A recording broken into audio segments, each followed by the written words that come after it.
Now, you're going to, I hope, introduce yourselves, and I believe you want to make a statement as well at the beginning. So, over to you. Thank you for the invitation, Baroness Cummins. If we may start with some introductions and a brief overview of why we're all here and what expertise we bring. Pascal. Good morning. Thank you to take the opportunity to attend this session. My name is Dr. Pascal Michon, so I'm based in Paris and I belong to Sanofi, the global established product medical affairs head. My role is to cover the medical expertise in different therapeutic fields, including central nervous system and including valproate.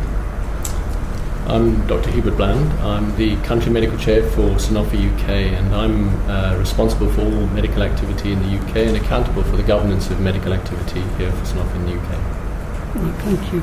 Good morning. I'm Janet Lewis. I'm Head of Regulatory Affairs for Sanofi in UK and Ireland. I've been with Sanofi for around about 18 years, and valproate has been in my portfolio for, since 2015. Okay. Good morning. My name is Dr. Eric Thiel. I'm the qualified person for pharmacovigilance, or QPPV, of the Sanofi Group. I'm also the pharmacovigilance head of the regions.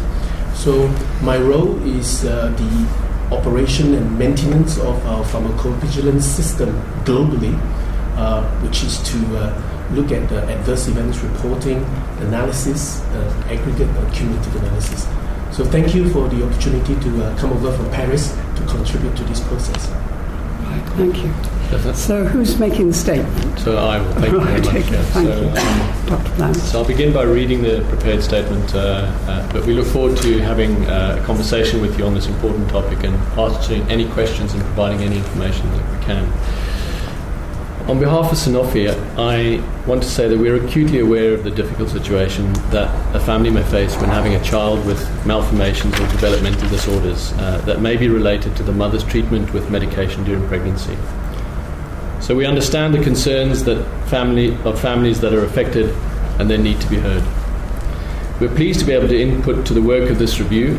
We have ensured that we've always been available to assist the review team and when considering the complex issues arising from the use of valproate to treat women and girls of childbearing potential. We responded to the draft terms of reference consultation, submitted written replies to the calls for evidence process, and are now attending this hearing.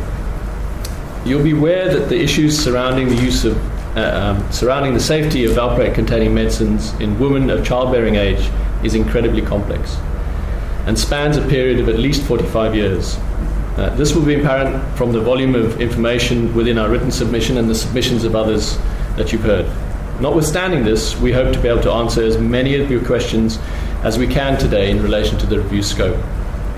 I'd like to spend a few minutes providing a brief overview of the evolving science, our roles and responsibilities and the actions that we've taken. Ensuring the safety of medicines we provide to patients is our primary concern, and it's key to Sanofi's mission, which is to protect, enable and support people facing health challenges so they can live life to its full potential. And you'll not need me to tell you of the enormous burden placed on patients with epilepsy. It's a very serious condition, the consequences of which could be severe and wide-reaching. Treatment is complex, and careful dosing and sometimes the use of multiple medicines is required to control seizures. The availability of valproate-containing medicines in the 1970s was a very important breakthrough for epilepsy patients, and many have benefited since then. More than 45 years after being made available, valproate remains one of the most effective treatments for generalized epilepsy. And crucially for some patients, it is the only treatment to provide adequate seizure control. More than 100,000 patients with epilepsy in the UK alone are treated with valproate medicines. Its importance as a treatment option is perhaps best illustrated by the medicine's inclusion in the World Health Organization Essential Medicines list. Epilepsy is a potentially life-threatening condition, and patients may need to be on an anti-epileptic for life. The management of epilepsy during pregnancy is particularly difficult due to the inherent risks associated with the condition and the fact that no anti-epileptic treatment appears to be completely without risk to the developing fetus. Knowledge regarding the possible adverse events of a medicine increases over time as a result of pharmacovigilance activities in the marketplace. However, Clinical trials of any medicinal product in pregnant women are associated with ethical difficulties, and therefore knowledge concerning the effects of the product on the fetus will not be based on robust data. Scientific evidence on the risks of valproate and other epilepsy medicines used during pregnancy have taken many years to evolve. It's important to note that scientific data on adverse pregnancy outcomes can be very difficult to interpret because of the multiple confounding factors at play. These include epilepsy itself, other medical conditions, genetics, other medicines, environmental factors such as common toxins. Pharmacovigilance techniques, safety signal detection, and statistical methods have advanced substantially over the last 45 years, together with the technology required to analyze accumulating pharmacovigilance data effectively.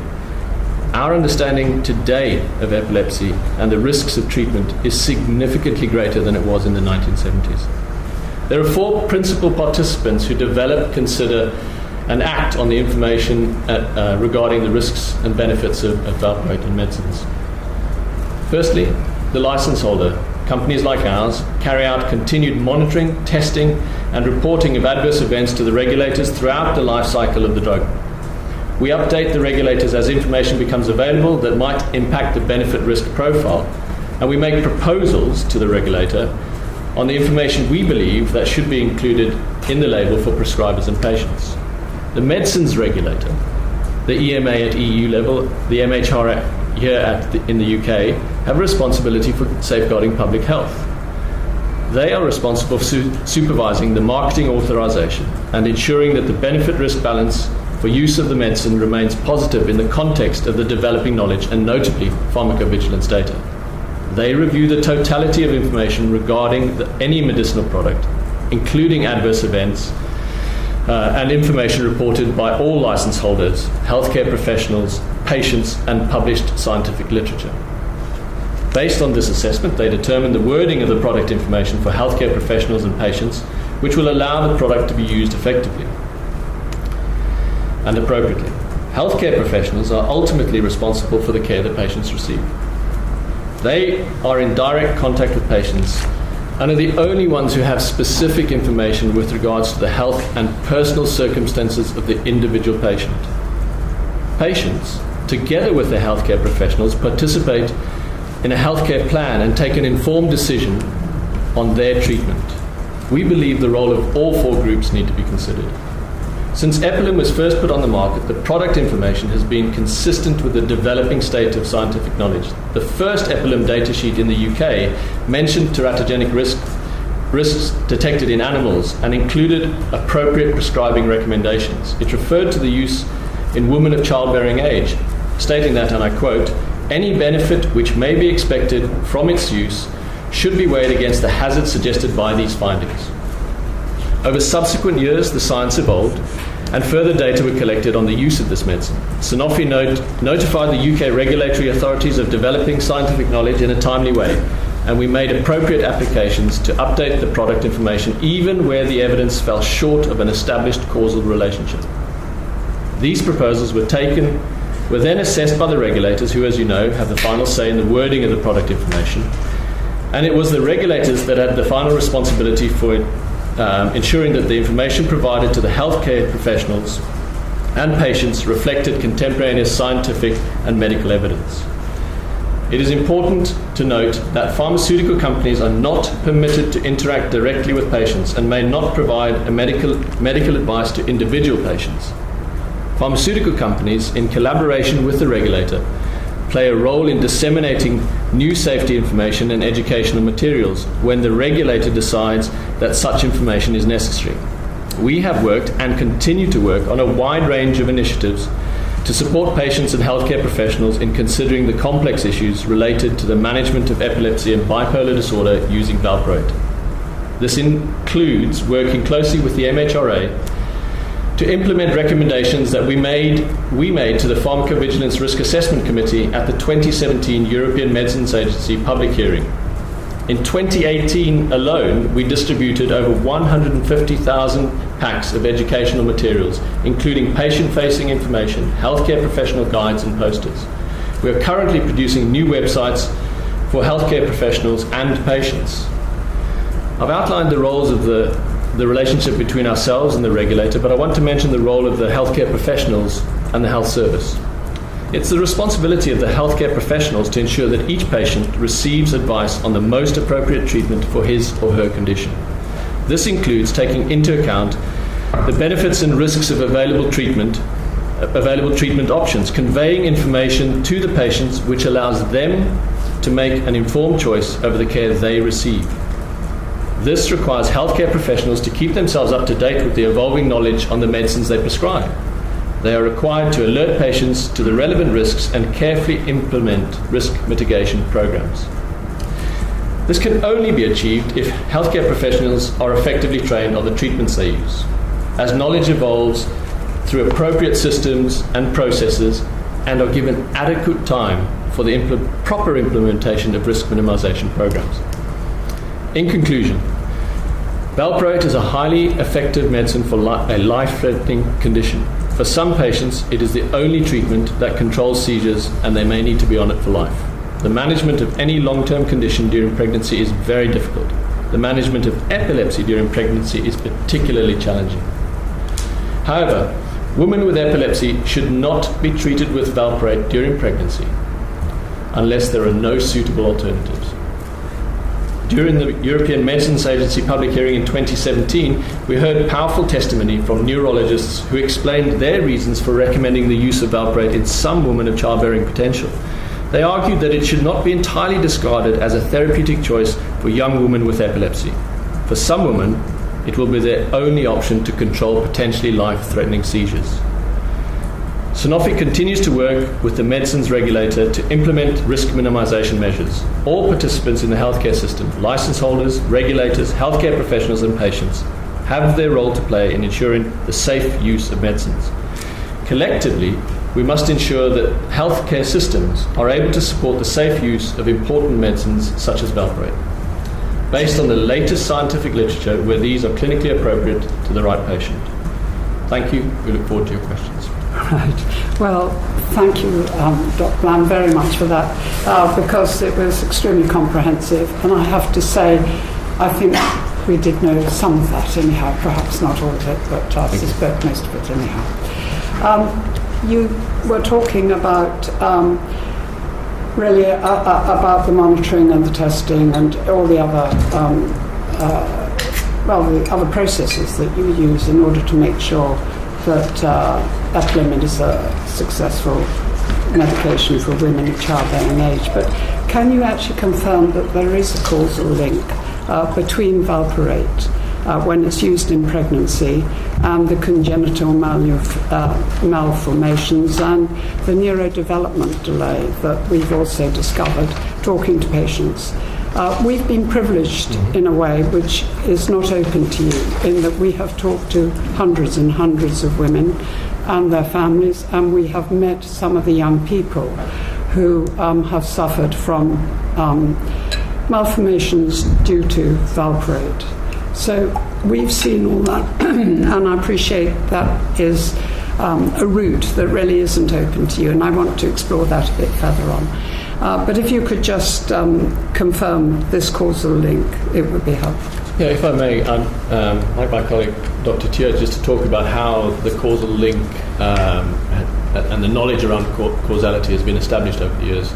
He could explain something. Right. I mean, it's up to you to choose who you want to answer what questions. Thank you. Individual cases that were reported to the company throughout the last 45 years, each case was analyzed and reported to the regulatory authority. Just as patient would report to the regulator at that time, patients reported cases to the company. So each individual case was analyzed, and very often at individual case level, it can be difficult to determine the causal relationship, simply because there are a lot of confounding factors. In the 80s, 90s, very often issues were, especially developmental delay, were put down to the disease epilepsy itself. And certainly, certain types of epilepsies have a genetic component. And on top of that, there are other confounding factors, perinatal factors, other concomitant medications. So it is not easy to tease out the causal relationship. But of course, over the years, when more cases came in, a pattern began to emerge. And for the developmental delay, for the malformation part, the causal association was known. And warning, and my colleague can talk about the specific warnings. Warnings were put on the very first data sheet right from the beginning. The developmental delay issue, the causal association, took some years to establish, simply because assessment of a child's development took time, and because of all the confounding factors. And by around the year 2000, there was a paper, a draft of which was sent to the company, mentioned that children born to mothers using anti-epileptic drugs for themselves, therefore exposed to the medicine in utero. So some children required additional education need. So that was the first big questionnaire-based survey using additional education need as a surrogate. And when that became apparent to the company, then the company sponsored research in the area. And of course, developmental need is a very broad term. It covers a whole host of issues within it. Again, not easy to tease out. But certainly by early 2000 and subsequent years, the pattern began to emerge, and the causal association at the population level was established, and the company initially, although the strength of evidence were not high, the company on a caution, as a note of caution, applied to the MCA at that time to put on warnings, which my colleague can elaborate. But at an individual case level, just to come back to this, it can be very difficult to establish which factor, whether drug or anything else, was causing the issue. Although at a population level, there is a percentage risk that was worked out as a causal association. Well, thank you very much. That's very clear. But again, talking to the patients, one of the things that they've been very concerned about is how slow it's been to act, both for you and also for the regulator, act on the very emerging risks that have appeared. So although it's true to say, and I do accept what you've been saying, that from the outset the information that you gave to doctors for women of childbearing age who were taking valproate, and that should only be used in severe cases of those resistant to other treatments. But I just sort of wondered if you could tell us exactly really where the great difference was made between the precautionary warnings and then the evidence-based assessments, because the time lag is very critical. And if you could say a bit more about that, it would be helpful. Would you like to? I mean, I could talk. Yeah, I think as Erica says, the evidence accumulates over time, and because it's such a complex area, you don't have an immediate take X, Y happens. And what that meant was that we knew from when the product was registered that there was a potential teratogenic effect in animals. And then after the product, it was registered by Sanofi and in the mid-70s. And after it was registered, they discussed with the regulators what further studies they should do at that time. And doing a prospective study in this group of patients would have been very difficult, and the view of the regulator was that it wasn't practicable to carry out a prospective study because firstly you knew there was a teratogenic risk, and secondly already we were saying using caution with women with childbearing potential because of that. So data then, and they couldn't actually suggest any alternative methodologies to Reckitt-Laval's to actually collect those data either. So what was agreed between the regulator and Labaz at the time was that Labaz would make sure that they submitted all information that came to them on women who did get pregnant and analysis of those cases. So Sanofi then took over the licence in 81, and at that time, I suppose the first data that started to appear was around about 82 on congenital malformations, and there was a study, the Rhone-Alpes study, but it was a very small number of patients, and it mentioned neural tube defects, but it was individual cases. And again, Sanofi spoke to the investigators at that time and actually spoke to other experts in the field to look at what research could be done. And MHRA, it was still Department of Health at that point. I'll call them the regulator.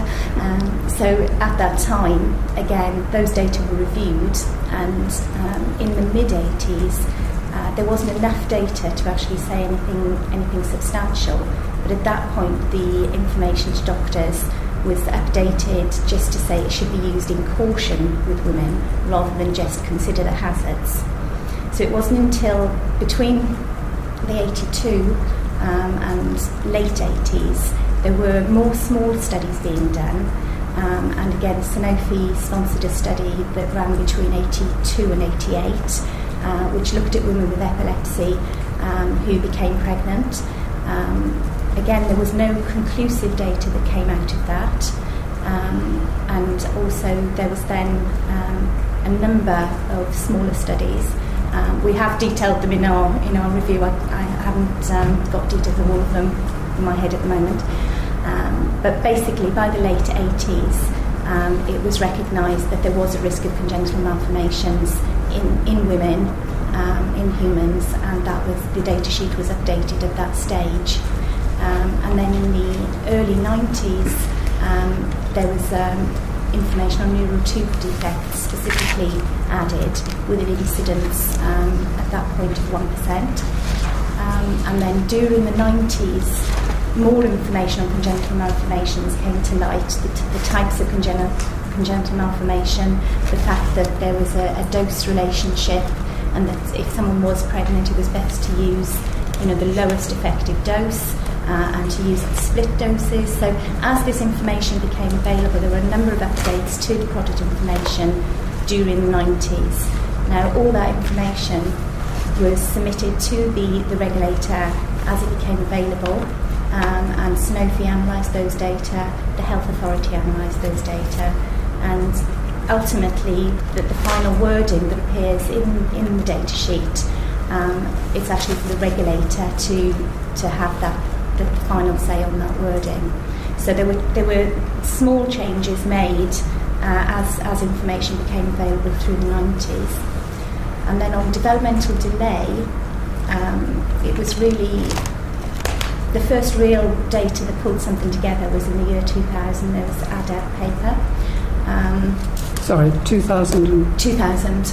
It was in 2000, year 2000. And again, the MHRA had those data, and the company actually discussed quite extensively with MHRA, or MCA, during that period of probably about 2 years, about whether the data sheet adequately reflected the information that was available, because there was no causal link at that point, and the company wanted to be cautious, so we did suggest updates to the data sheet towards the end of 2002, just to mention, the developmental delay had been seen.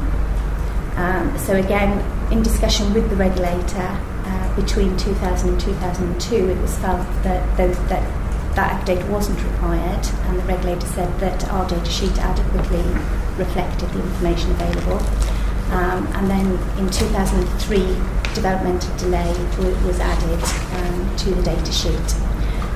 What we know now, moving forward to today, is that for congenital malformations, the SPC outlines that there's a 10% risk, and then for developmental delay between 30 to 40% risk. So can we just be clear? You're saying causal association by 2002 was established neurodevelopmental delay? Not a causal, no. So there was cautionary statements. Right, so at what point is there an acceptance there's a causal association in relation to malformations, just the year or the time frame in relation to malformations and separately for neurodevelopmental delay? So what is Sanofi's view of that? Maybe I can answer this question because we refer always to the scientific community conclusions in scientific literature. And when we discuss with the neurologists and the scientific community of neurologists say that before 2008 it was not possible to establish clearly the proven causal association with neurodevelopmental delay and valproate exposure during pregnancy. However, there was the beginning of a signal as soon as 2004, and as said by my colleague, despite these dates, before these dates, Sanofi proactively I get that. I think I'm just trying to establish the actual time frame. So you're saying really the community, the scientific community, the manufacturers, prior to 2008 would have said there was no established causal link with neurodevelopmental delay. No, I don't think it's as binary as my colleagues saying. I think we all felt that there was a strong signal. I think if you're asking specifically as to the time point in history when we flipped from association to causation, we'll have to get back to you with a report from the scientific literature. All right, and similarly with malformations? Congenital malformations, are you in the same? Again, there were different views because the researchers themselves couldn't agree whether certain malformation types and later on developmental delay, whether they were attributed to valproate per se or anti-epileptics in general. And I realise this is an evolving picture, and I'm trying to establish as of today, are you able to say at what point it's clearly established this is where we're at? I think both congenital malformations and neurodevelopmental delays. I do appreciate the question, but if I just may say, with a retrospectometer looking back, it's perhaps simpler to establish. I think the Hennigan paper suggests that at some point our knowledge flipped from association to causation.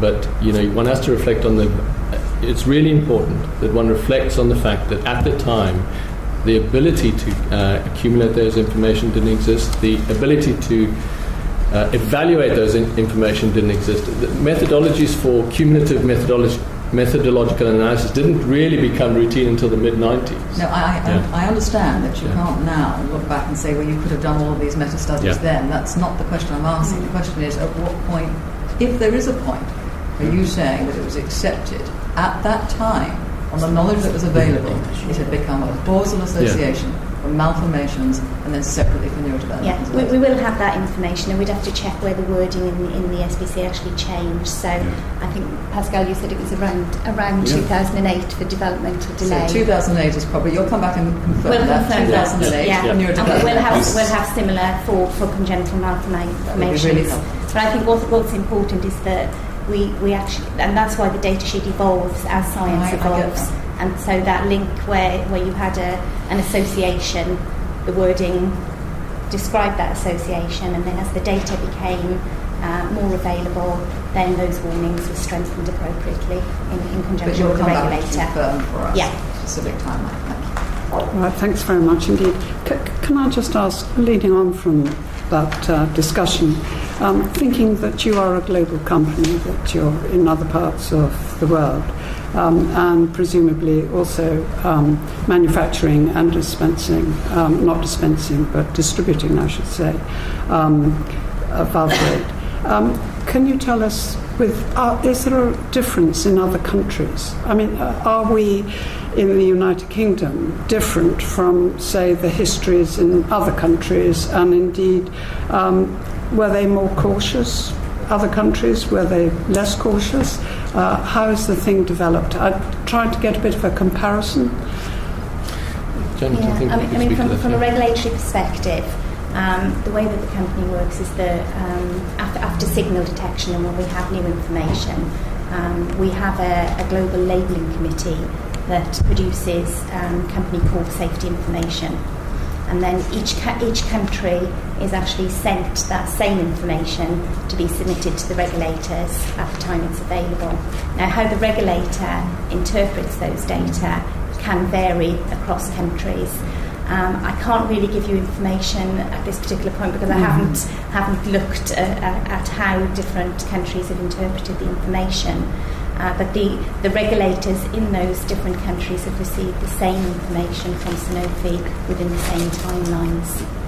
And if I could also add to that, so in our submission to the European Medicines Agency's Pharmacovigilance Risk Assessment Committee, the PRAC, back in 2017, so we had conducted a survey across several European countries. We also carried out what we call a drug utilization study to look at prescribing pattern across European countries and the number of pregnancy exposed to valproate in some countries.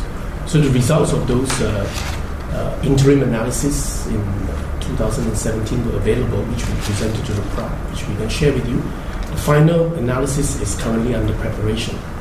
But in short, obviously there are differences between countries, between European countries, primarily because these countries also have very different healthcare systems. Yes. In some countries, they would have, for example, in Germany, there would be more neurologists, whereas in the UK, although the initiation of treatment in epilepsy are done by a specialist, the routine follow-up may not have been done by a specialist. The routine prescribing and review of the follow-up medication.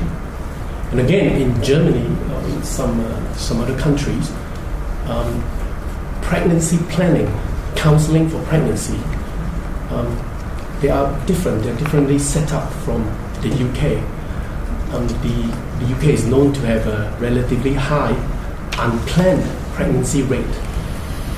In some countries, pregnancy counseling are set up differently, so there is therefore the opportunity to discuss with women about planning for pregnancy, switching to alternative medications well ahead of the planned pregnancy, because switching can take many months. You have to titrate one medicine up and another down.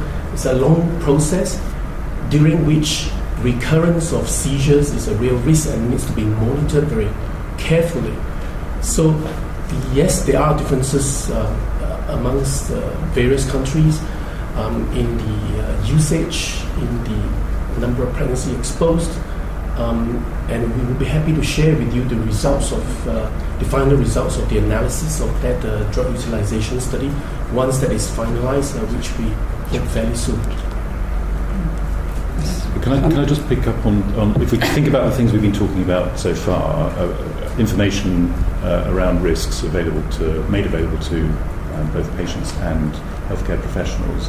Have you got any observations on where the UK sits in a sort of spectrum of ability to and speed at which it makes those alerts available? We understand the point that the company provides the information, but what we're interested in is your observations on how the UK compares in terms of getting that information to healthcare professionals and patients as compared with other countries. Yeah. I mean, when you look at the UK in terms of how the regulator gets information out to healthcare professionals, I think in modern times, at least, and I've been going back for quite some time, if you think MHRA has current day practices, which they send out monthly, that goes out with information on pharmacovigilance alerts, safety alerts. That goes out on a monthly basis to healthcare professionals. And I know as someone in industry, I can sign up to receive those alerts and get them. So they are widely available quite quickly. We also have the central alerting system in the UK where we have the ability to almost immediately the next day get information out to healthcare professionals via that system. And in fact, NHRA used that both after the 2015 PrAC review and the 2018 PrAC review to communicate those risks out to healthcare professionals. I don't know how that compares to other countries. If I could just add to that, again, we did this survey just after the 2014 review by the PrAC, looking at awareness of risks. And the awareness of risks in the European countries, including the UK, is high. So we conducted a survey. Around 95% of physicians in these countries who responded to the survey say that they were aware of the risks and they would only prescribe valproate as a treatment of last resort when other treatments became ineffective or not tolerated. Again, if you're interested in this particular survey, we can share the results with you. And we are committed to carry out a repeat of the survey, split down by country in the principal countries that participated in the survey. Later on, once we have a chance to implement the new rafts of minimization measures, because it is there to measure the effects of the minimization measures. But if I may, Eric, I think just coming back to the question that comparing the UK system's ability to transfer information from papers and knowledge accumulated through to the label, I think it's always been the case that the UK have been an exemplar within Europe at our ability to process that information from a regulatory perspective. I think direct comparison, I'm not aware of any data that compare very precise direct comparison. Can I just ask, when you said that awareness amongst healthcare professionals is high, at 95% from your survey, what was the sort of response rate to your survey? I'm just wondering, did you get the professionals who replied to you? Or was this a broad sort of... Yeah, that's always a challenge when we run these sort of surveys, because by necessity, surveys is built on a sample size that is calculated on the response rate, and we validated this and agreed the methodology with the European Medicine Agency prior to doing the survey. I would prefer to send you in writing the details into the survey itself. Right, can I just go on and just ask you about the patient information leaflets? That we've been told until 2003, they actually didn't spell out, before 2003, the leaflets didn't spell out the relatively higher risk of valproate compared to other drugs. I'm just wondering if you feel that in any way patients are being misled on this? Do you think that there were other ways that we really, or should earlier have warned patients about the risks involved? Because you're talking about surveys, it's quite interesting that a patient group has already done a survey as to what is happening in the country. It's a small survey because it's a patient group, obviously, that has put this up. And we are still really concerned that these leaflets are not given to patients. Now, that's not your problem, because presumably your problem is to ensure that the regulator and the medical profession actually ensure that these leaflets do go to patients, because consent has been a big issue when we've been talking to patients, and they have felt they have not been told the full picture. And I just wonder if until 2003 we really didn't spell out the problems. I'll ask Janet to speak about this one. When medicines were first introduced, patient information leaflets are a comparatively new part of our society and for all of our drugs. And it wasn't until the early 90s that patient information leaflets were required for medicines. Before that, during the sort of late 80s, the ABPI, which is the Pharmaceutical Industry Trade Body, had been working on the fact that it should be you should be able to put patient information leaflets into packs, obviously under the guise of the healthcare professional, and they needed to be approved, and you could voluntarily put patient information leaflets into packs. And there was quite a lot of work done by the ABPI with different stakeholder groups, including doctors. And at the time in the 80s, it was actually felt by quite a few doctors that patient information leaflets weren't necessarily a good thing, because very much so there was the personal interaction between the doctor and the individual patient's conditions. And they felt that a generic leaflet given to patients with different conditions could actually stop the patient taking their medicine or taking it in a different way than was required for them. So the first patient information leaflets that were introduced, we actually introduced one for Epilim in the late 80s, and that had advice on to tell women to contact their doctor if they were intended to become pregnant to discuss their condition, because the drug could affect their condition while pregnant. And then in the early 90s, when the SPC was updated, when the SPC was updated, or the data sheet was updated to show the risk in humans, the patient information leaflet at the time, there was new European legislation that states that the patient information leaflet needs to reflect the information that's in the SPC. So when we were submitting variations to update the information for healthcare professionals, we were also submitting a patient information leaflet to the regulator. So the information that appeared in the leaflet reflected the information that was in the SPC.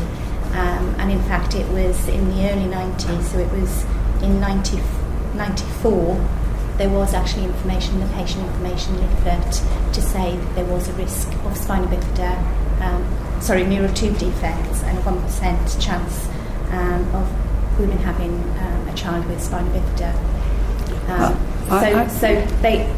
And we've submitted this information to you, so that's in the pack. And actually that's what I'd like to pick up, because I've looked at the information you've submitted, and in fact there seems to be a mismatch between what's in the patient information leaflet and then what's in the data and summary of product characteristic sheets.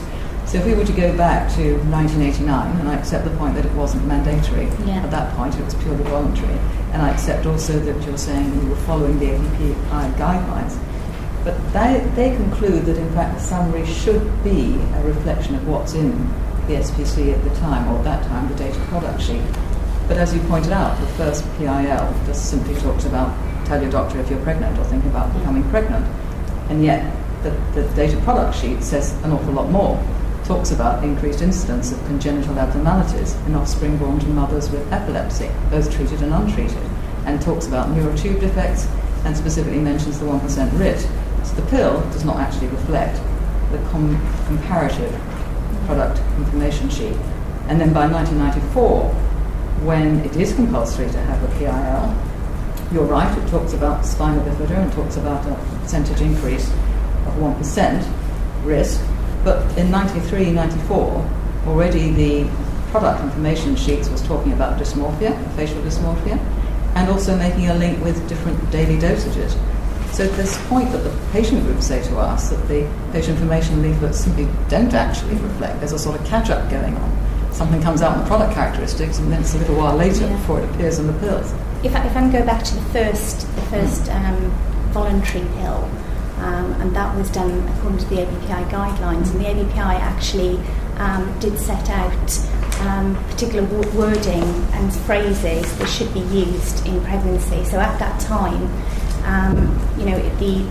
there wasn't legislation on pills. There was a lot of concern with the healthcare professionals about the types of information that appeared in leaflets. So specifically, there were warnings along the line, and I know that sort of, if you're likely to become pregnant, tell your doctor. If you can answer yes to any of these questions, and one of them was pregnant or want to become pregnant, then those were the statements that were in the ABPI sort of. I get that, but it doesn't actually reflect then what is printed in the product information sheet.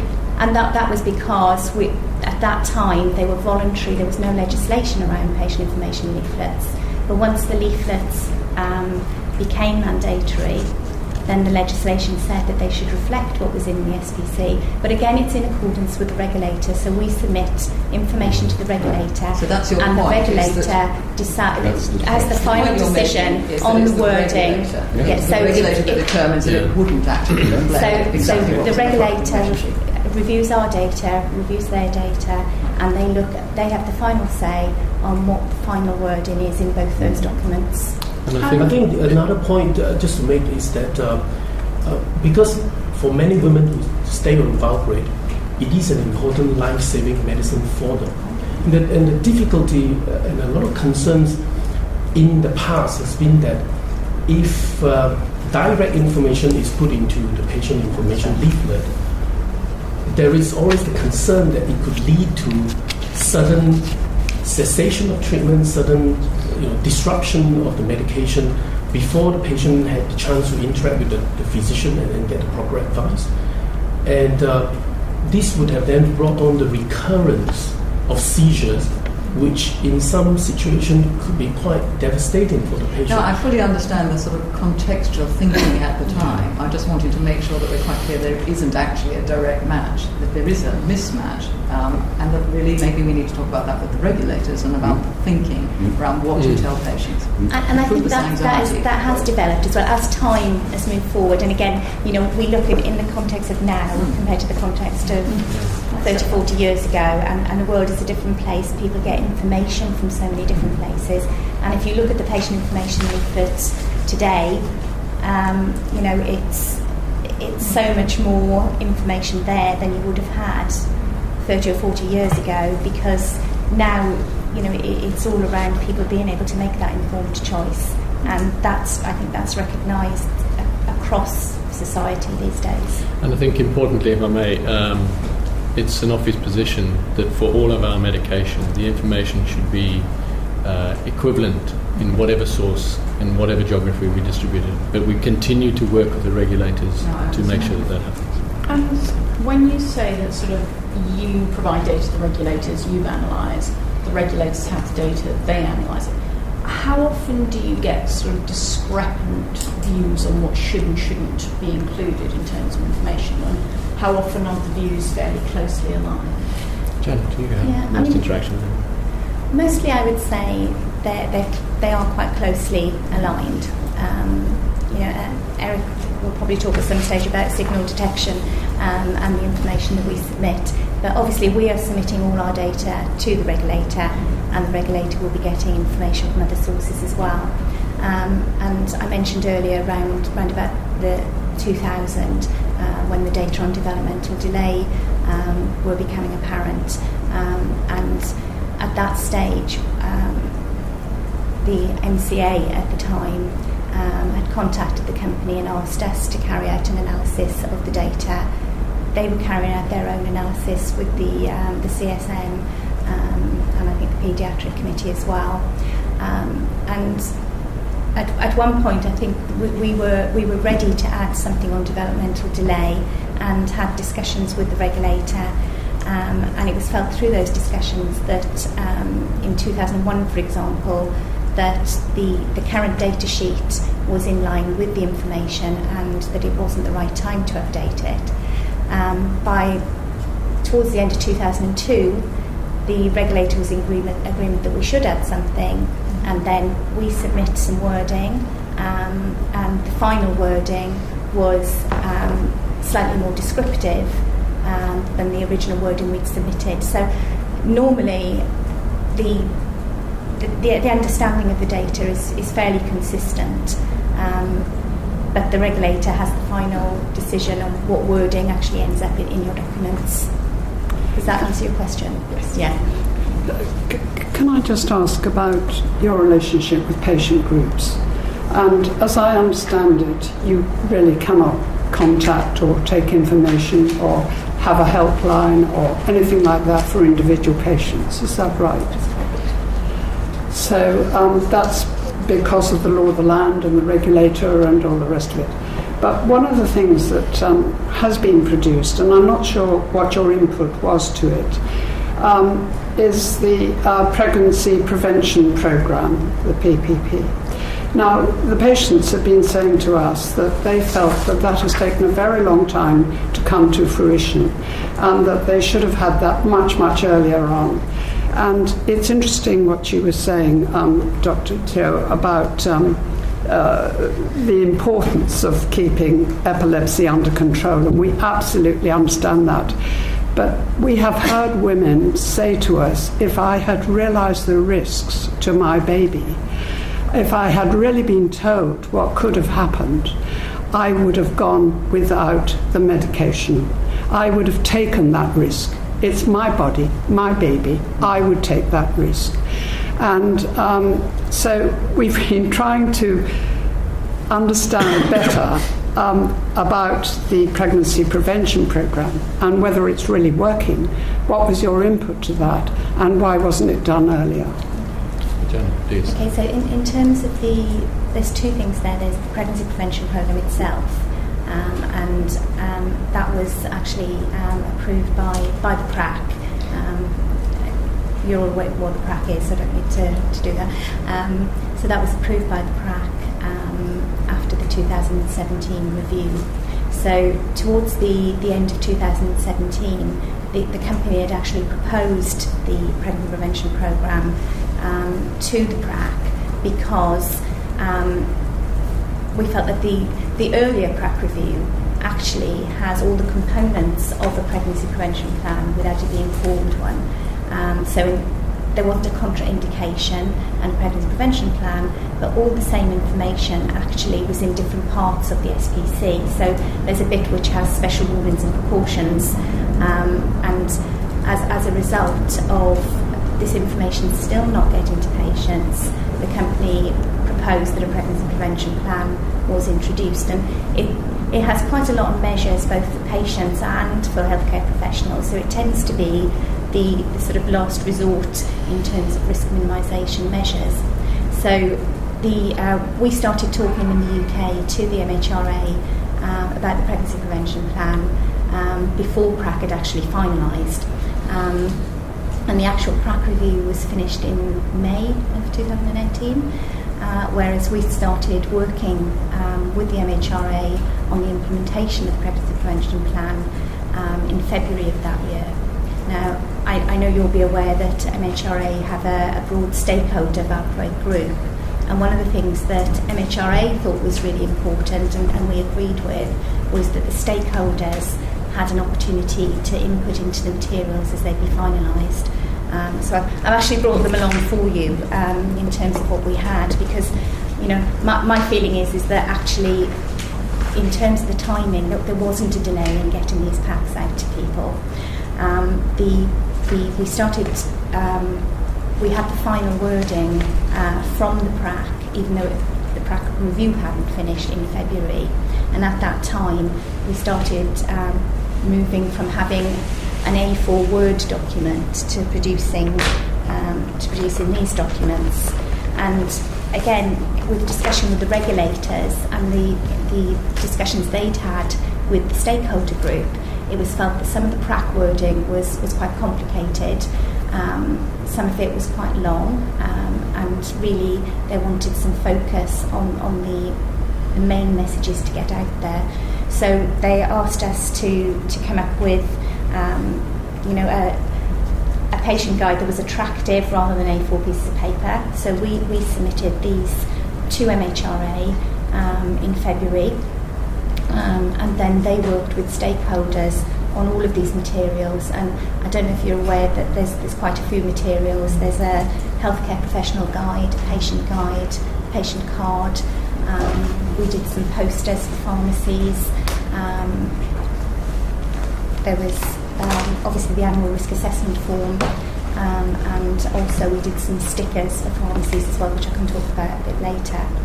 But in terms of timing, because we had consultation back across the stakeholder group, it was the 20th of June actually when we had approval for the final materials that needed to be printed. Now we actually had to print over 500,000 pieces of information, and you'll understand that logistically that can't be done overnight. So it took us, what we actually did was we made these materials electronically available the day after we received MHRA approval on the electronic medicines compendium. So they were available for healthcare professionals electronically. MHRA had already communicated about the materials to healthcare professionals. And then we started distribution in the middle of July. They were printed between June and July. and then it took us 8 weeks to distribute to over 150,000 healthcare professionals. But 94% were actually distributed within a 1 month period. I mean, I do understand the logistics, and many of us who fought campaigns and things like that, we know that how you have to sort out the printing and the publication and the production and then have distribution. But I just, do you not share the patient groups and the individual patients' frustration at how long all this has taken, and could you not have started earlier? Well, we have to do everything in conjunction with the regulator. Everything we do needs to go through scientific review with the regulator and get their agreement before we can take any action. So, But you could have started earlier. Well, we couldn't start earlier in terms of the materials for the pregnancy prevention plan, because the PRAC review actually has timelines that need to be followed. So the PRAC review is a harmonised process across Europe, and until we are actually legally obliged to follow a PRAC outcome. So we could have done something 6 months earlier and then had to change the messaging once PRAC had finished, which isn't good for communication either. So, Janet, perhaps if I may interrupt, just speak to the things that we did do. You mentioned the earlier PRAC, and some elements of pregnancy prevention communication went out beyond these packs. So we did start earlier, and I don't think we could have started before we were allowed to. And actually, can I just add to that, because I will go back to the 2015 PRAC review, that most of the information we produced patient guides and healthcare professional guides for the 2015 PRAC review, which looked different to this, different colour, etc. But the same messages about safety were in them at that time. And one of the things that we did as well back in 2015, because again it was the messages are not getting out there, and there was a lot of discussion again that the patient groups were having with MHRA, and therefore we were having with MHRA around pharmacists being aware of messages and women getting the information that way. So one of the things that Sanofi did in 2016 was we worked with pharmacists to set up a pharmacy alert. So when they were dispensing valproate, there was a pop-up message that actually reminded them that if they were dispensing to a woman with childbearing potential, that they should actually ask them if they were aware of the risks and provide the patient card, because we had a patient card back in 2015 as well. Okay, thank you very much for that. I really want to move on because Can I just say one thing in relation to something you said? As a doctor, I always felt able to phone the medical director of a pharmaceutical company and seek their advice or pass on information. I found that very helpful. You just told us that you're not allowed to talk directly to patients. Is that a good thing, given how society's changed, medicine's changed? First question. And secondly, are you allowed to communicate with groups of people that are set up to represent patients? So I'll take that one if I may. Firstly, absolutely, to underscore what you've said, there has always been a channel that has been open between physicians to talk to the medical teams within pharmaceutical companies. And in fact, another route that one should reflect on is that the medical information system for providing that kind of information in a standardized way has been available for a very long time. So that was available. We share the frustration that information is not getting to patients, and we applaud any activity which amplifies that ability to get the information to patients. And you're absolutely right, there are modern methods for disseminating information, which is somewhat frustrating that it's not possible. But reflect for a moment on, and I know that we've underscored it, and please forgive me for repeating it, it comes with some serious burden that when one communicates directly with patients, that there might be a consequence which is far, far more significant than responsible companies like ours might do it properly. But if we let this loose and people can communicate directly with patients, that has to be regulated, and it is well regulated in this country, and I think it's a good system. But we do need to improve how we get the information to patients. People are getting information from all sorts of different sources in a way which didn't exist when I was practicing. The world has changed very radically. And isn't it better they get the information from somebody who knows, as long as the conversation is shared with the people who are taking help responsibilities, like care navigators for the patient, the general practitioner, and so forth. So Janet wants to say something, but in conclusion, we do also and are permitted to interact with patient groups and do so with very strict guidance and governance. But Janet, do you want to say something? No, I was reflecting on the routes and information to patients, and I think that is something that should be explored by the whole healthcare profession, really. And one of the things that's come out of the PrAC recently is the company have proposed to use QR codes so that when the patient receives the patient information leaflet, that they can actually use the QR code to access the risk minimisation materials. And I brought along a box of Epilin, which now has the warning on the front of the pack, for example. Now, the warning actually went onto packs again in about 2015, but the pictogram was something specifically requested by the patient groups. So after the PrAC this time, that was introduced onto packs. And again, something that quite recently the patient groups have reflected back. It first really came to light after the oral hearings of the PrAC last November, was the amount of dispensing in white boxes. So again, from discussions that the patient groups were having with the regulator asked us to introduce a 30s pack rather than a 100s pack, so that women should at least get one pack, which is a complete pack with the patient information leaflet and with the warnings on the front. Yep. And one of the things we did while we were moving to introduce that was we introduced stickers for pharmacists with this message on, so that they could actually put those onto the front of the box. And I actually, again, applaud that move, so that this information should be there as a very specific message to patients moving forward, and these are now actually entering the market. So. Okay. I just want to say to you that I think one of the things you need to look at again is your website, where you're talking about working with patient groups, which you've talked to us about, but you also talk about working with patients. Not patients groups, patients. So you may want to just review that, I think.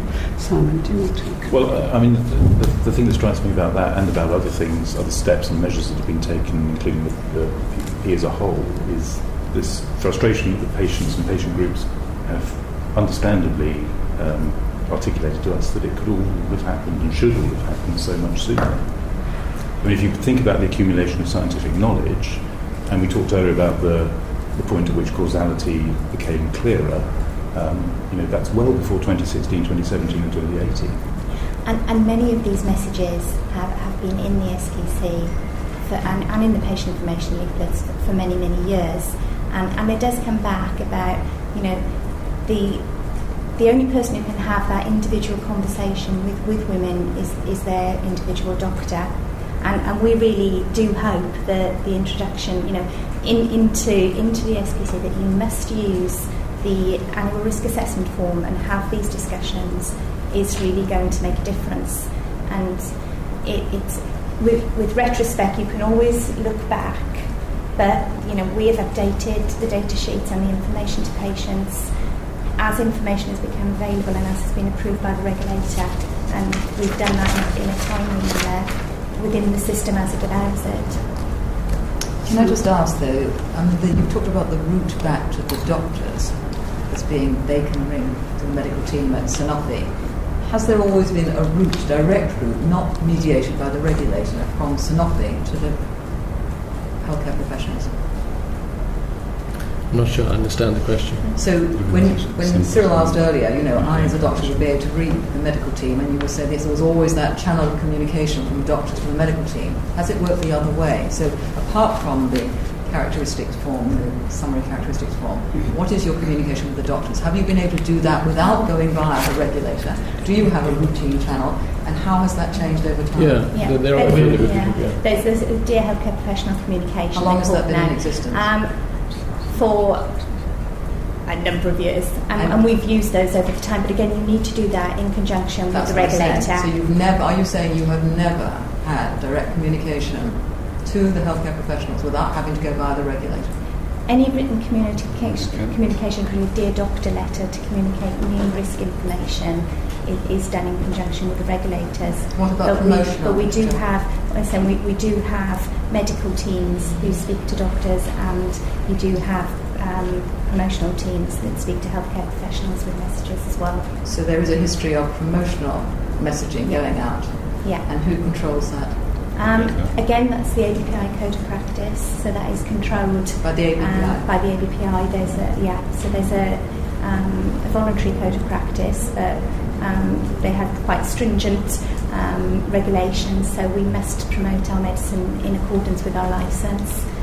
There's an internal company review to ensure that we're following the code of practice, and part of that is that you are given a balanced view to healthcare professionals about the risks and benefits of the product, and it reflects your current licence. I guess, Simon, would you like to? Yeah, can we talk about post-marketing developments? I mean, I think Dr. Bland, you said at the beginning that, and quite rightly, that knowledge changes over time, and I think we've all emphasised that in different ways so far. And obviously, therefore, post-marketing developments can highlight risks in a way that clinical trials couldn't. What's the threshold for evidence that leads to action in that post-marketing context, and what are the consequences of that action? Eric, would you like to take that up? Yeah. So specific for drugs that are potentially teratogenic, obviously post-marketing, it will be very difficult and indeed in many situations unethical to carry out interventional research or studies. So therefore, in post-marketing setting, for products such as valproate that has a teratogenic potential, then really the system relies on individual reports sent to the company. So individual reports sent to the regulators, and there's obviously an exchange of information between the company and the regulator.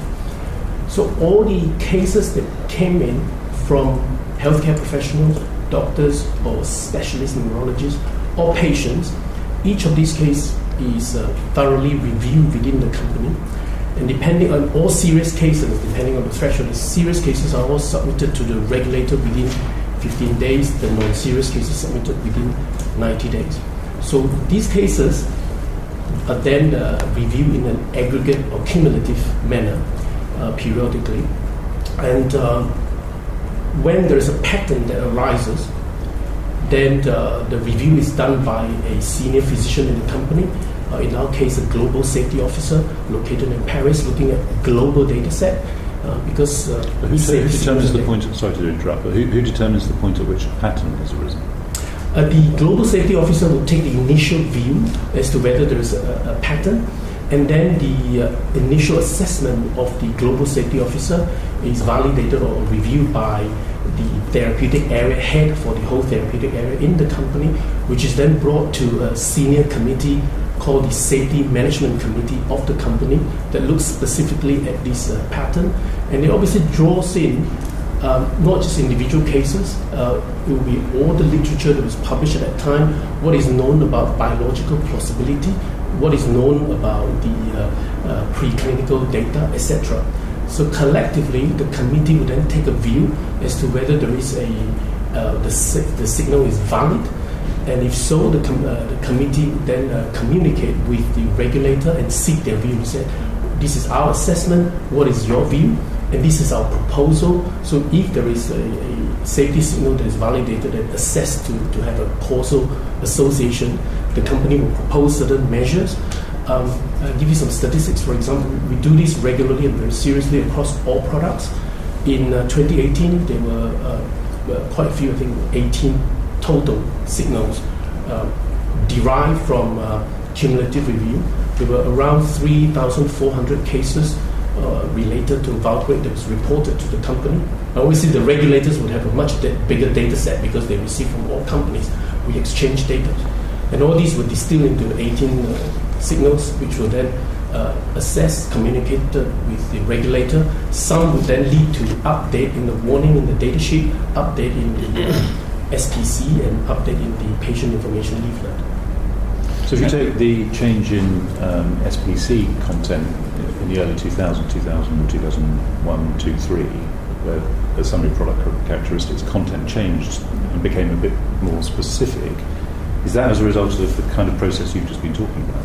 Would be a very similar process. There's a safety officer that looks at all the data set and then goes subject to the review by her therapeutic area head, then reviewed by the senior safety committee of the company, which then goes through to the regulator. And maybe, if I may, Eric, you could also add the support Sanofi provided to independent registries to follow pregnant women and to see the... Yeah, thank you. Yeah, indeed. So when, because some of this research requires, and especially signals that potentially arise from pregnancy, such research typically involves a pregnancy register. It's a huge database, and that is really requires mammoth effort.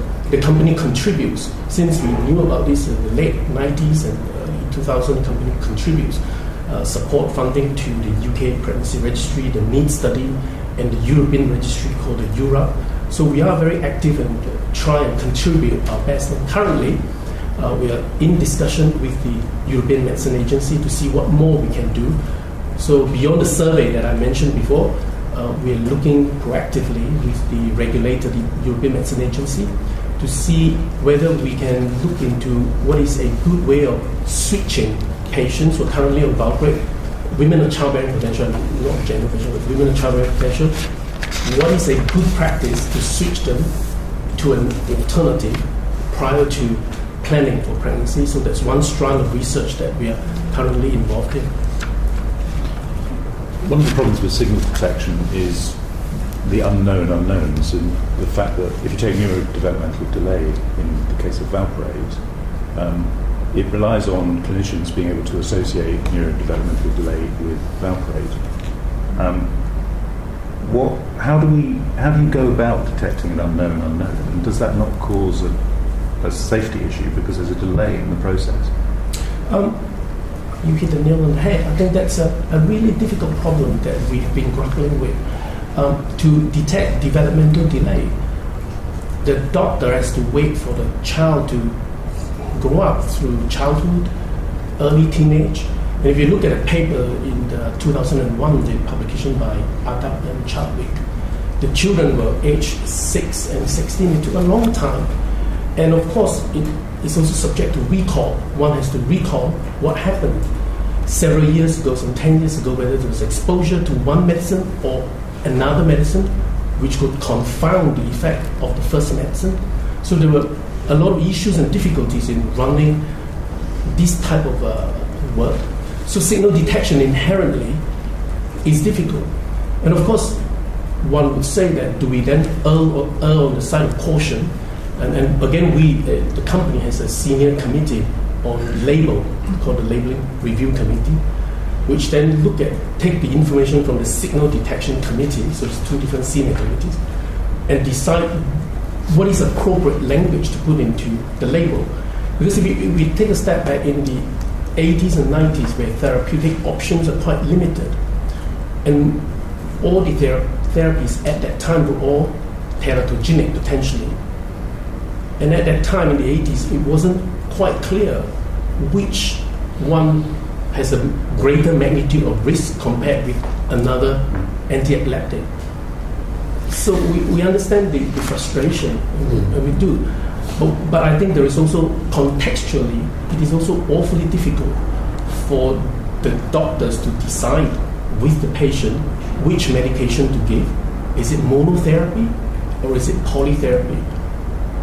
And what doses? I wonder if I might add something. I mean, you reflect on the fact that it is very difficult, and of course we within Sanofi are always embracing contemporaneously what the current best scientific methodology is for this. And one of the groups that I don't know whether you have spoken to is the Drug Safety Research Unit, who you'll be in contact with, who will understand exactly what the limitations are around this space a lot better than we do. And of course, these days we have much more advanced technology that was not available 30, 40 years ago.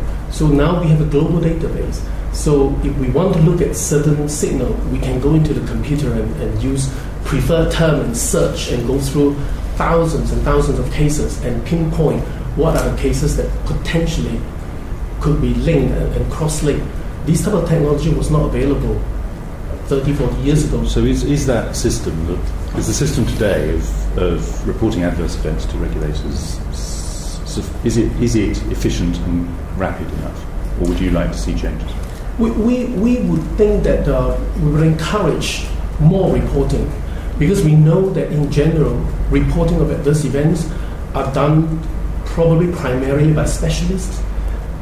There were reports to say that probably only 10% of adverse events or serious adverse events were reported. We would encourage more reports, made it easy, facilitate the reporting process by not just specialists but by GPs or by all healthcare professionals, nurses who come into contact, and crucially patients themselves. We would very much welcome. And actually patients can report directly to the MHRA, and they can also report to the company. Do they? And we hope to encourage more of this. And mind you, every case that we get from the patient, we would go back and seek permission and say, can we talk to your healthcare professionals to verify and to obtain further information to what you have given us. So there is a consent process going on there as well. But so clearly, any steps that would encourage more reporting. So you could have a helpline. We do have a pharmacovigilance helpline, so patients can report adverse events directly to the company. Direct to the company. Yeah. Mm-hmm. Yeah. How often has that been used in relation to Valparate? I haven't got the exact figures about how much patients report in, but they can't have a conversation with you. No. They can't have a conversation with us, no, about their specific case. We're not allowed to have And if that there's a centralised database held, for example, by the MHRA, can you have direct access to it, or do you have to ask the MHRA? Actually, since the European system is set up called Vigilance, we put all our cases into Vigilance, and so does the MHRA. We, as a company, do daily download, so it's in agreement. I was asking the other way. Yeah, so we download all the cases. Yeah, but can you access the information they've got on the yellow card? Yes, we download directly. Good. So the MHRA's yellow card? No, the MHRA put them into the Vigilance database, so we then download as direct as we can get, because they put it on and we download it. And in fact, I hate to bring it up, but this is one of the challenges and things that have been discussed around Brexit is, ensuring that we still have access to that information and they're able to share our information. Yeah. Because at the moment you can't get it from the MHRA, you have to rely on their On Vigilance. uploading it to the Vigilance, yes. Yeah. I was so hoping this was a Brexit-free zone.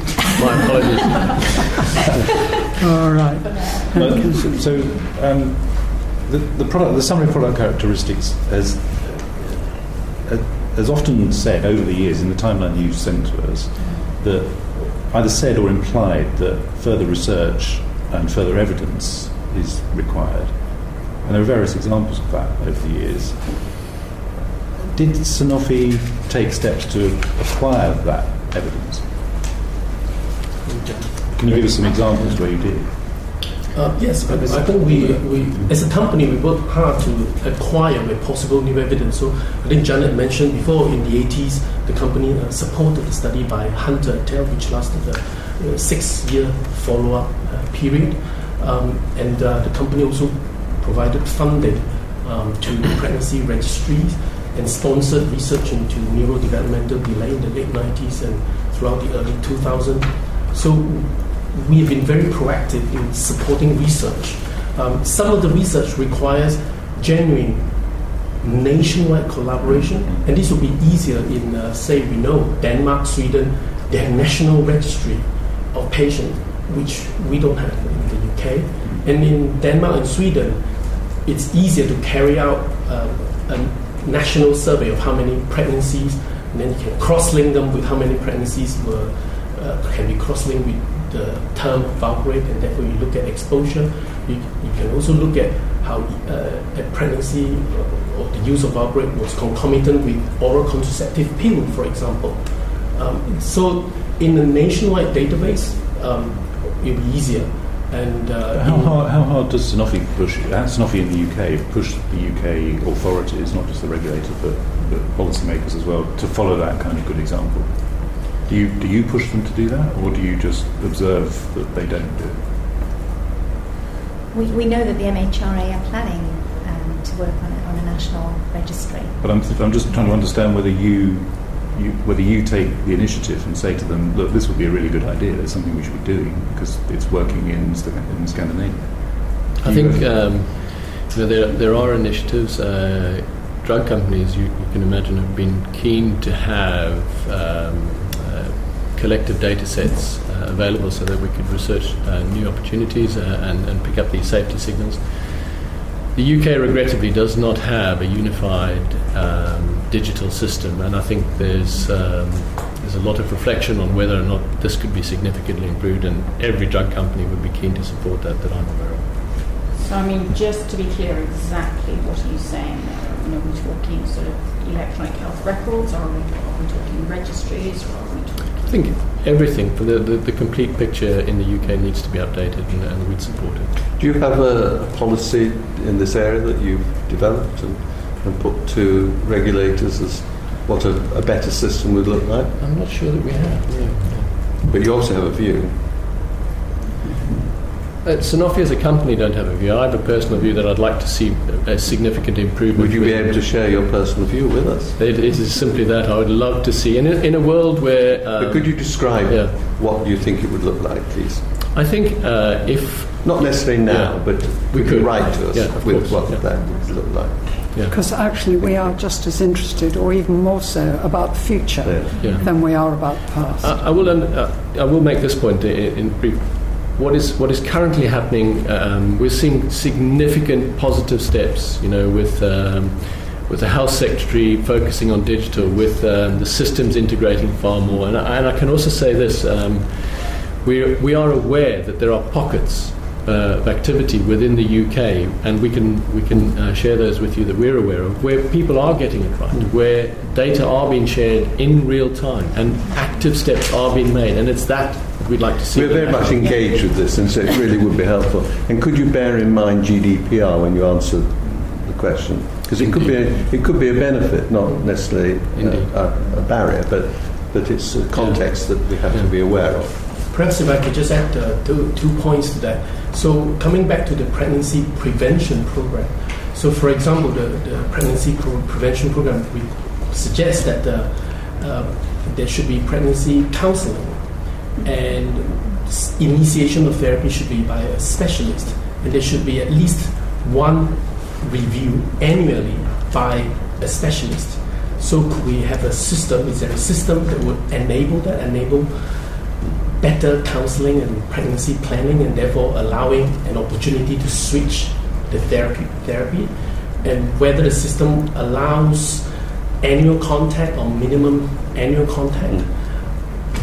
Yes, I think in future it'd be very interesting if we could see where the boundaries lie.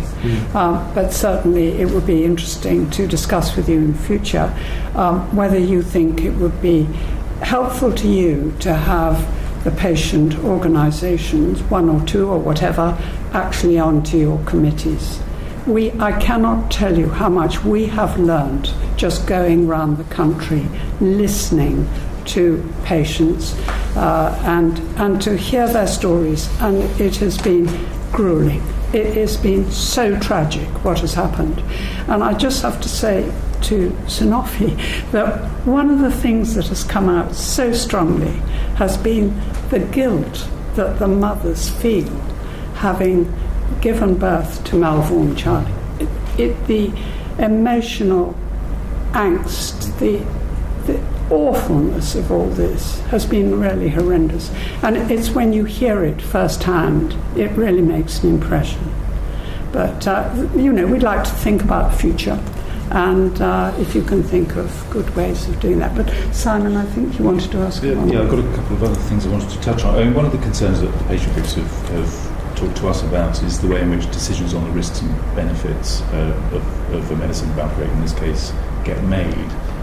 I mean, what they talk about is the lack of clarity, the lack of transparency around that decision-making process. Do you agree it's not transparent enough? And if it isn't transparent enough, what do we need to do? Janet, you can perhaps talk more clearly about what information is available.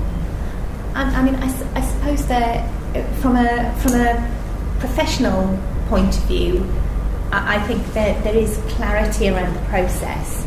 I think maybe for people outside of the medical profession or outside of the industry, there may not be easily accessible information that explains what the process is. Do you think there should be? Yes. I mean, I know on the MHRA website, for example, they have a very brief introduction to what they do, and part of that talks about that they're there to assess the safety, quality and efficacy of the products that are registered in this country. But whether people actually understand what that means in reality... It's not. I mean, it is partly about the MHRA, but it's also. I mean, you're part of the system. Oh, absolutely. So how should change in transparency or improvements in transparency apply to the system, including the I ask my colleagues to reflect on what happens elsewhere, perhaps. Yeah, I think perhaps an example is the European Medicine Agency.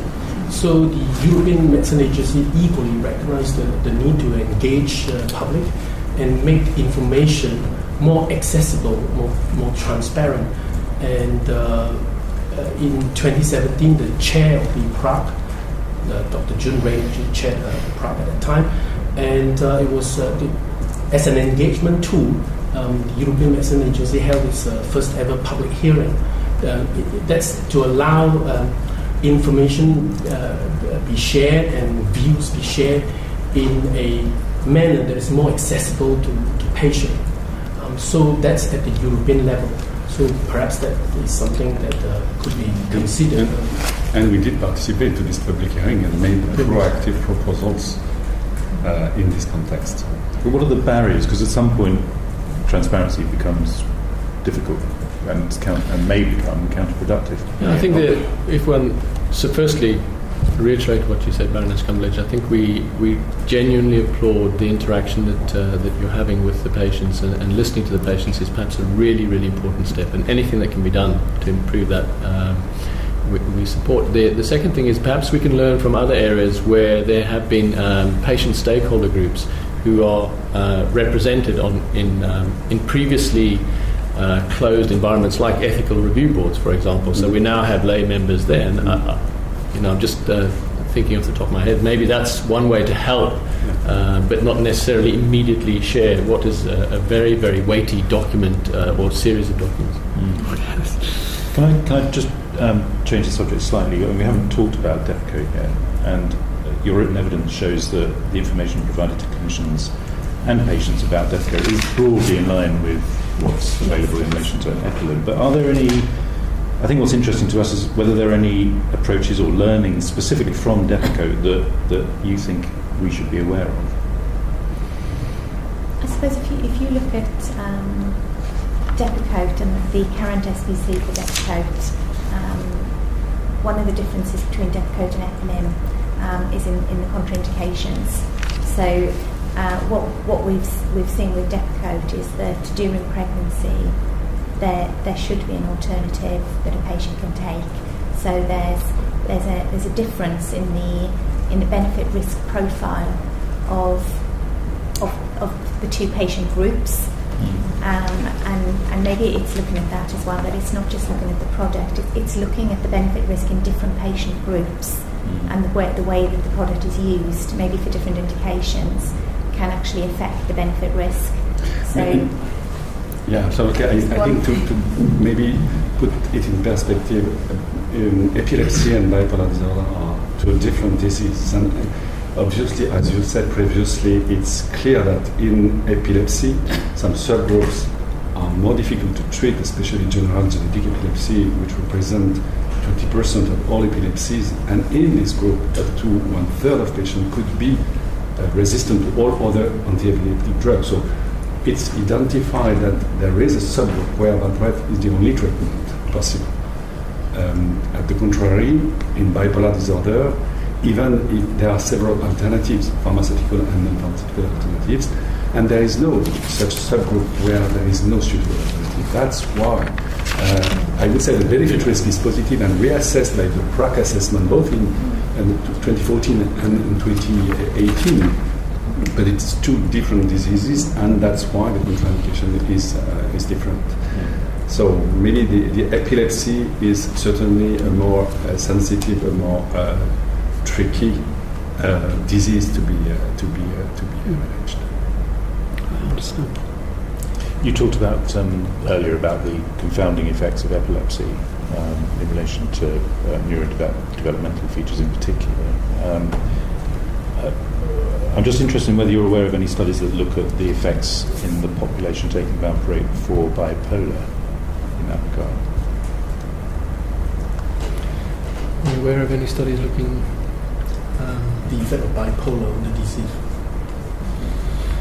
Epilepsy and bipolar? No. We can come back to you. We're not aware. Certainly. Yeah, if you are able to check and let us know, that would be helpful.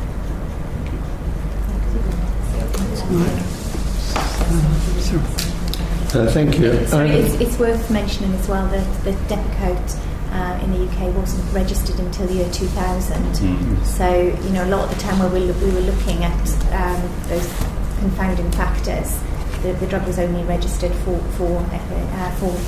epilepsy. I want to look to the future and the learning that we can acquire from these three areas which we've been asked to review. First of all, research. You mentioned that you're interested in funding research and to find out information that you need, how it affects patients. You mentioned your support for the UK registry and I think the European registry as well. Are you interested in continuing that activity into the future? And are you interested in helping researchers in other areas? And the three that have been mentioned to us as concerns from patients as we've gone around the country is the question of intergenerational effects and the possibility of epigenetic changes that might affect grandchildren. That's the first thing. The second is whether or not there is any evidence that men on valproate that they are affected in any way. And thirdly, the concern about how valproate spectrum disorder develops over a lifetime, sort of life course. So those are areas that have been raised with us as areas which require further thought.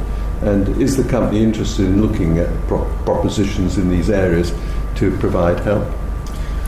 Yes, I think we can answer that after the last PRAC referral conclusion in February 2018. There were several commitments from the company to participate to research programs, and each topic you mentioned are part of this program research. As mentioned previously by my colleague Eric Leo, there are some surveys, there are some retrospective studies within existing databases about switching valproate to other medicines. There are surveys to assess the awareness of healthcare professionals and patients on the risk minimization measure and their effectiveness in the coming years. And there are also, as you mentioned, a research program we just submitted to the EMA PRAC on the potential transgenerational effect with a proposal protocol. There is a research program also on epigenetic, as we mentioned, and this is commitment from the company to the PRAC to perform this research program in the future to try to answer to these unsolved questions. And do you work with other funding bodies in partnership in putting forward research funding proposals to the research community to respond to? At that stage, what we did, and as previously mentioned by my colleague, is to support independent registries that are still ongoing. For example, Europe is still ongoing, and NIED is also a registry ongoing, to assess more in depth all this research not yet achieved, I would say, prospectively on observational registries. But you would work with other funding bodies, yes, to partner with them. As a principal, Sanofi, definitely that's the kind of model that we do use often. Right. Some of the studies we are working with other marketing authorization holders, setting up consortium to co-sponsor studies. Yes. So that is one of the things. The other one, obviously, is we also reach out. We currently we have reached out to the governance bodies of some of the registries, and obviously we need to ensure that there is independence on how these are done. So we are waiting to hear back on how best to approach some of this research. Because across Europe there are public monies available, which hopefully we may continue to have access to, and there are others in this country, and so cooperation between them and industry seems to me to be a perfectly reasonable way forward. That's my own view. No, absolutely, and it's one of the things that Sanofi encourages. We're pioneers in sharing the data, so we have a very large global data set, and one of the things that we're pioneering at the moment is allowing access to our data and collaboratively trying to come up with cumulative assessments. Well, my next question is, again, looking to the future.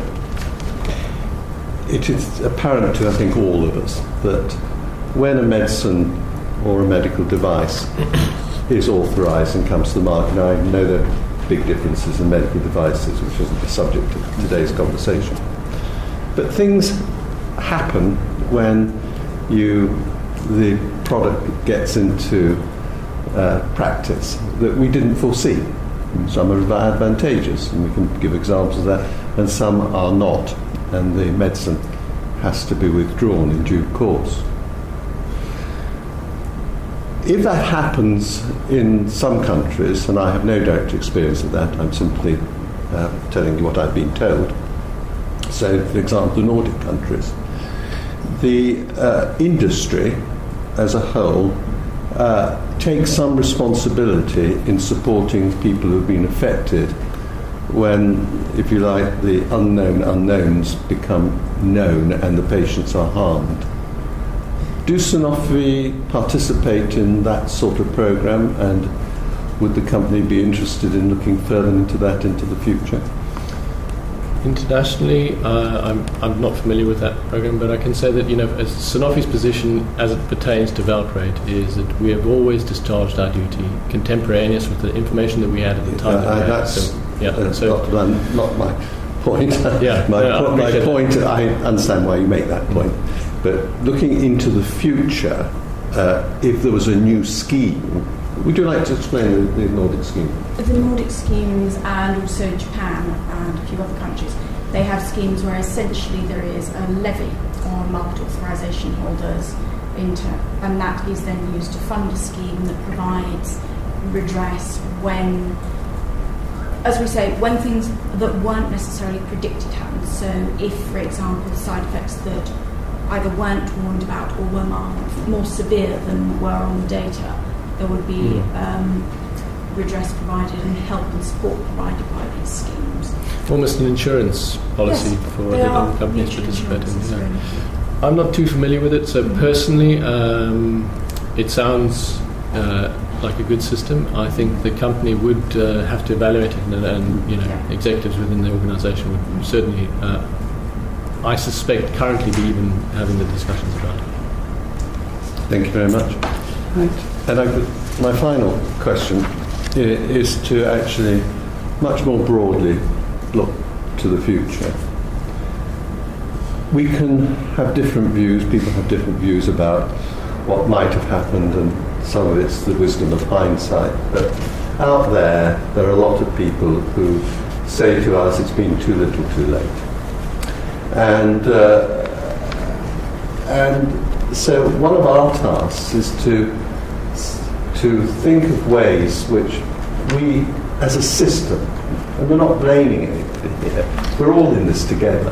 What could we have done, looking backwards, or maybe what should we do in the future to try and make sure that we spot things going wrong sooner and we take appropriate action faster? Can you thinking system-wide from regulators, professionals, patients, as well as the industry, what would you suggest we go away to think about? Yeah, we've all been thinking about that. Certainly, I think, from my perspective, generally I think we need to utilise what already exists and is in place far, far better, and perhaps greater governance and greater review of what we currently have. I think, Eric, you speak passionately and particularly about the yellow card reporting system. I think this is where I'll come back to this. I think there should be greater facilitation of reporting of adverse events, make it easy for not just doctors and GPs, but also for patients, make it less daunting for them to approach a regulator or a company, so that all events can be flagged up as early as possible. But of course, on the company side, technology advances. We also implement more modern way of detecting signal. We're proactively looking at what is out there, what is in the media. We treat those very seriously. But as the system itself, one of the most important things I think we can do collectively is to make the report of adverse events more accessible, not just in the UK, but in many other countries, because safety topics, no boundaries, and we need the weight of evidence coming to us. I think one of the problems that we have created for ourselves across the globe is greater specialisation, and that brings huge rewards because we know more and more about less and less possibly, because the specialists then work in their different silos, and what we're trying to do is to look across the whole piece in the sort of whole systems way of working, and with that there are a lot of partners. We understand that, including of course patients, so we have to think how in the future we can work really differently with this new mindset that we really need. We need the specialists, but we also need to think about a whole systems approach and to draw them in and all the other partners. And certainly going back to training of doctors and governance of doctors, for example, the GMC, would anything be done to educate doctors about recognizing adverse events, which can be many years down the line, post-exposure, the education themselves, and can something be done to encourage, maybe going further and encourage doctors to report adverse events. So I think training and revalidation requirements, those could also be considered. Yes, I would support that, because at the end we know perfectly that the individual interaction between physician and patient is also the best way to provide information to the patient on the right way, because the physician is the only one to decide with his or her patient which is the most suitable treatment, and to give the appropriate information both on the benefits, why he or she has to take this medication, but also the risk related to this. So I fully support this point about the training of the physician to improve this individual interaction with the patient.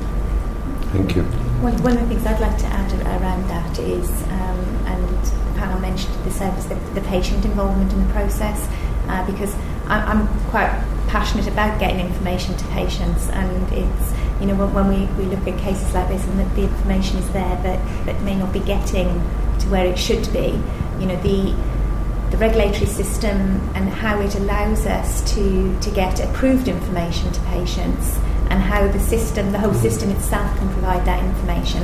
And again, I think technology and digitalisation gives us big opportunities to do that, but also one of the things that Sanofi is looking at is involving the patient early on in drug development and looking at what the patient's experience is, how the patient would benefit from a drug, etc., and involving the patient more as a stakeholder in the whole process. Well, we welcome your passion and we share it. Can I just draw this to a close now? And I'm going to ask my panel whether there's any burning question they want to put to you, and likewise you to us. So, Cyril, is there anything? No. No, it's all right. Simon? No. Just really a quick one to follow up the other side of what we've just been talking about, is getting the information to patients and then making sure what's supposed to happen actually does happen. Because I think we would recognise that, had valproate been prescribed as was intended, i.e. only in the most severe cases to women of childbearing age pregnant, or because they were resistant to other treatments, we would have less children affected by valproate. So the other side of that house is how are we monitoring what's supposed to be going on, and actually that system-wide improvement is essential in that part of the equation, as it were, as it is anywhere else. Yes. Right. Can Sonia? I just ask, when you came in, you said you were currently working on redesigning web materials for patients and for healthcare professionals. Could we have just a little bit more information about that? Yeah, we're actually working again with the MHRA. We're looking at producing 2 separate websites.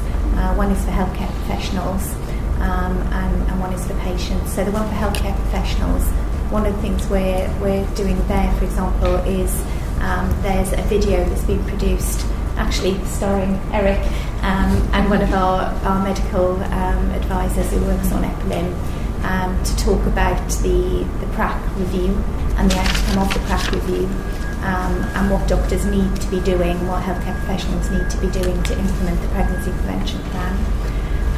For patients, what we've tried to do, because we think that you have women who will, when they become pregnant, will go out and look for information about pregnancy. I know I did this when I was pregnant. I suddenly read all this stuff that I'd never been interested in before. But by then it's too late. So, we will have one area with the QR code as a separate website which just links to the risk minimisation materials. But what we're trying to do with the patient website is to actually give an environment where people with epilepsy, maybe someone's partner, etc., is looking for other information, maybe about driving and epilepsy, or other aspects of life and living with epilepsy. But by going to the site, it will actually draw them to the risk minimisation measures as well, so that they can actually say, I may not have known about this, but I'm not pregnant at the moment, but I can see that there's a message here for me maybe in the future, or for my partner. So that's the idea behind them. We're working with MHRA at the moment because we do actually get everything pre-approved with them, but hopefully that they will be available fairly shortly. Is there patient involvement in that second website, patient focus? I believe, sorry, I'm not producing it personally. I believe there's been patient association involvement in the development of that, but we can definitely find that out for you. And in the case of the first one for health professionals, is that specifically aimed at neurologists or all physicians, and is it aimed at pharmacists as well, or all healthcare professionals? Because of the language user, we try to make it accessible to all healthcare professionals and not just the neurologists. Right. Would you like to, any of you, I don't know how you'd like to do it, Dr. Lamb. If I may, unless there are any specific questions, I'd just like to say thank you. Genuinely, we're deeply appreciative that you've included us in this process. It's already obvious to us that, as a result of what you're doing, patients are benefiting. Less people have been harmed, and more patients will be benefited from valproate. So thank you again. We really appreciate it. Right. Can I thank you, obviously? Can I say, I think you've come to us today with an enormous fund of knowledge and expertise, and we really appreciate it that you've shared that with us. We are interested in the future, and we very much hope that you will continue to work with us on that, because you obviously are deeply concerned, as we are, with some of the results of some of the medications being given. So thank you for that. So for your time and for your preparation for the evidence that you've submitted in writing, and I'd like to also thank your observers who are here today, and for our team who have put this on, and to say that we hope to see you again in the future if you're agreeable. Thank you so much. Thank you very much indeed.